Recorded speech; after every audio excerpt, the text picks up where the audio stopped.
Mr. Youssef Jalali is a journalist. He's now joining us live from Tehran. Mr. Jalali, good to see you, and thank you very much for making time for us.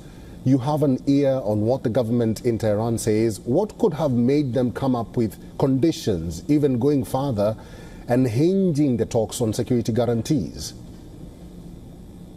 Well, of course, it's not just security guarantees, but also safety risks. In the beginning, Iran was speaking about the security guarantees and the security threats associated with the IAEA inspection of its nuclear sites. The Iranian parliament, we all remember that the Iranian parliament recently passed this bill to bar any inspections by the IAEA. They're saying that they're blaming the recent Israeli and the U.S. airstrikes against its key nuclear sites on the intelligence leaks facilitated by the IAEA as a result of the oversight by those inspectors. So now they're mentioning the safety issues. And by the safety risks, they're pointing to radiation exposure and, of course, leftover munitions from the recent airstrikes targeting Iran's nuclear facilities. So this seems like a standoff, because even the safety issues in those sites need to be inspected, need to be analyzed and assessed by the IAEA itself. So this very much seems like a stalemate right now between Iran and the IAEA. But that means that Iran is trying to reopen to diplomacy, perhaps with the West and with the United States. At the same time, it wants to say that while it is open to any path towards diplomacy, it wants to set any diplomatic engagement on its own terms. So the country wants to say that we're open to talks with the IAEA, with the United States over its nuclear program, but it wants to have and maintain a new leverage that did not exist in the past. When in the past talks, Iran did not have this safety and security risks, but now it has this on the table too. So this also needs to be settled during any potential future talks with the United States. Mm-hmm. Mr. Jalali, let me ask you this then. Iran also says it will work with the IAEA, but inspections may be risky. How so?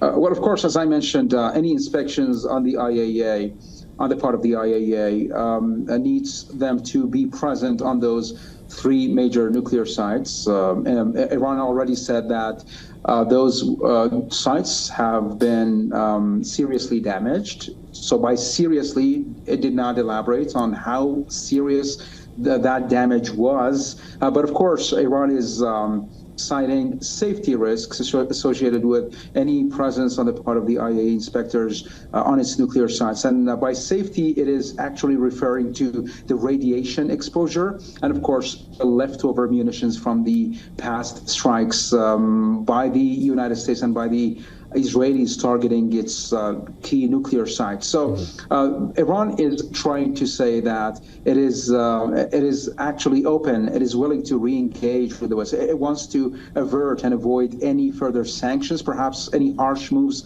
on the part of the West, because the West is now asking Iran to maintain transparency with regards to its nuclear program. So the country wants to say, yes, we are open to those talks, we are open to any inspection, but that inspection is associated with some risks. First and foremost is the intelligence risks and the security risks associated with the IAEA getting its hands on Iran's key and sensitive intelligence. So the country wants to make sure that any intelligence shared with the IAEA inspectors would not fall into the hands of the Israelis, as that was the main drive behind the Iranian parliament passing that bill requiring the Iranian government to, of course, bar the IAEA inspectors, because the Islamic Republic finds the IAEA, the United Nations nuclear watchdog, complicit in the Israeli sabotage attacks against its nuclear facilities, as well as the assassination of its nuclear scientists. Mr. Youssef Jalali, good to see you. Thank you very much for talking to us today. We'll have to leave it there. Sure.